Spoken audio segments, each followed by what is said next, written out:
Good morning, everyone, especially to our instructor, Ms. Joseph Chris Barba, and to our honorable members of the panel. I am John Jerry Bukid, mild mathematics student, and it is my honor to present to you my concept paper. The title of my study is Challenges and Coping Mechanism of Mathematics Teachers During the Implementation of Modular Distance Learning. To begin with, let me start with the introduction, especially the background of the study. The government recognized the importance of education in the country growth. It is evident in the effort they exert to improve the school system in the country. However, despite the effort exerted by the government and educational institution to uplift the quality of education, the performance of the student is behind comparable to the global standard. In the 2018 PISA, Philippines ranked last in reading, second to last in mathematics and science, out of 79 OECD member and partners country. They are already alarming in the part of the educational institution in the country, not yet recovering from this situation. The country's educational system is also challenged when COVID-19 hit the country in 2020. The country was locked down, and some provinces experienced series of various levels of community quarantines. The educational system in the Philippines was challenged to pursue learning despite the pandemic.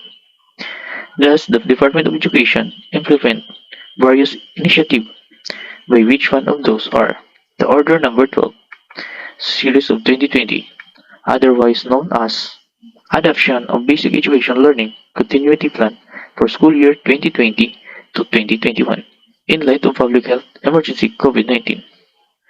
Among the features of BELCP are modular distance learning, online distance learning, TV-based instruction, radio-based instruction, and blended distance learning. Among these features, the modular distance learning was utilized mainly by the public school since it provides inclusive access to education. This information led me to this study.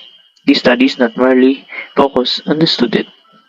This study is about the teacher, especially the mathematics teacher.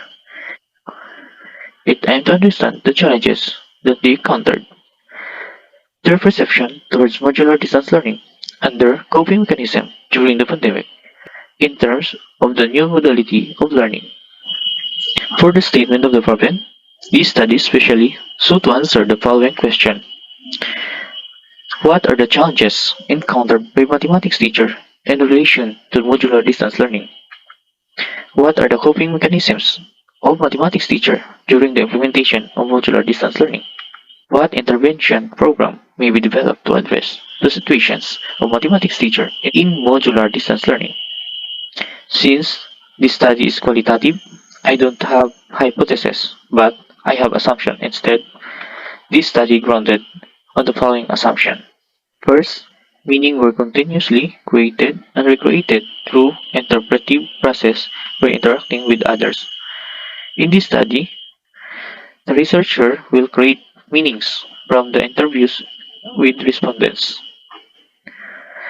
Second, human act toward things based on meanings. In this study, the respondents will react toward the situations. And third, meanings are handled and modified through an interpretative process used by the person in dealing with the things he encounters. In this study, the researcher will interpret the result based on the answer of the respondents. For the theoretical framework, this study is anchored to the following theories.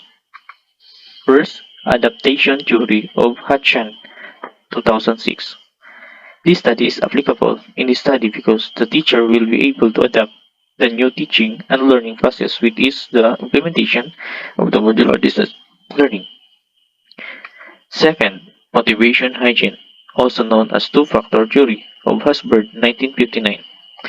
This theory applicable since the teacher tend to work to implement the modular distance learning and perform the designated rules for them to despite the challenges encountered.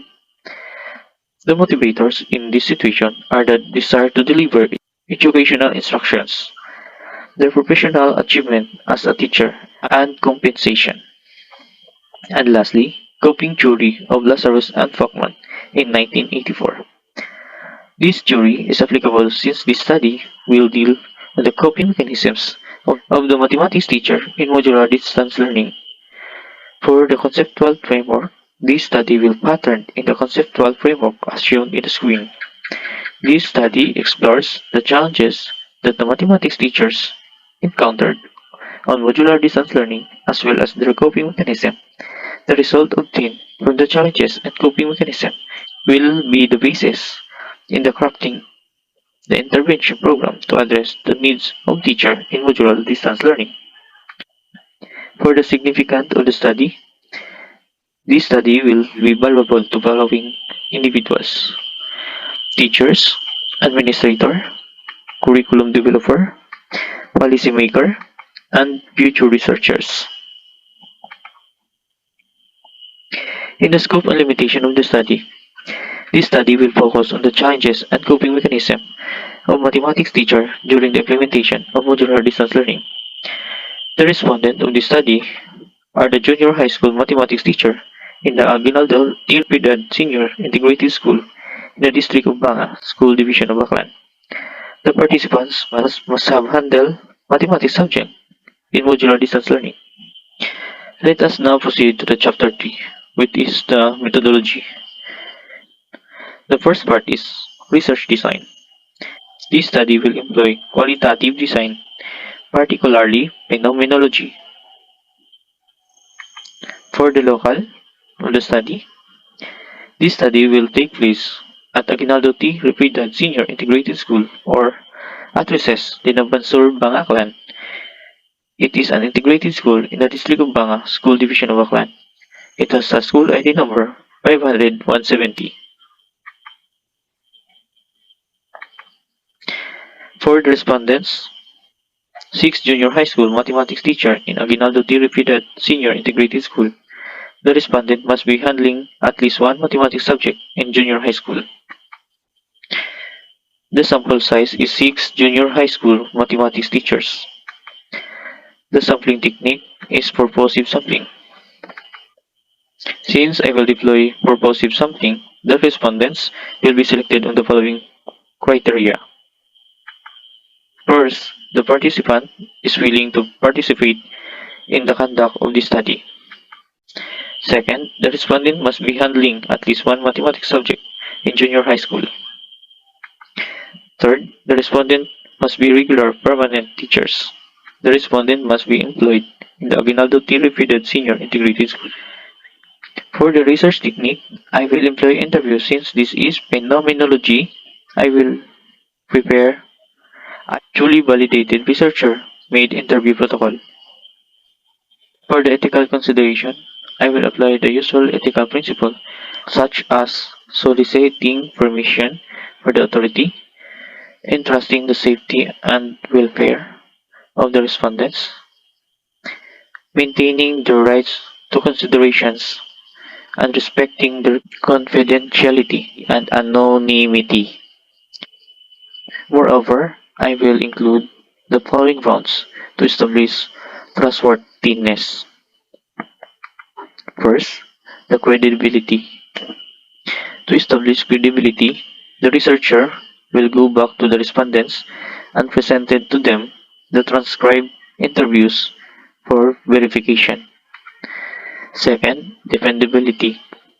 To establish dependability, I will apply audit trail by which I will refer to the outside expert who will conduct an inquiry audit regarding to the research study. And third, confirmability. To establish confirmability, I will make sure that the interpretation of the data will be based on the gathered data and supported with sufficient evidence. This study will follow this data gathering procedure. First, construction of concept paper. Second, validation of instrument. Third, secure permission to conduct the study. Fourth, selection of respondent. Fifth, interview process. Sixth, transcription of the interviews. 7. Data analysis. 8. Code switching. And the last step, Writing up.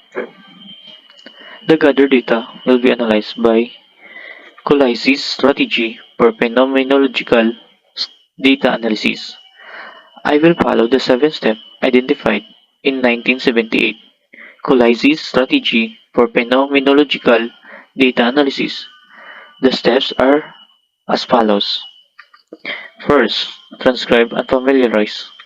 Second, extract significant statements. Third, formulate meanings. Fourth, cluster themes. Create exhaustive description. 6. Produce fundamental structure. 7. Validate findings. That's all for my concept paper. Thank you so much for listening.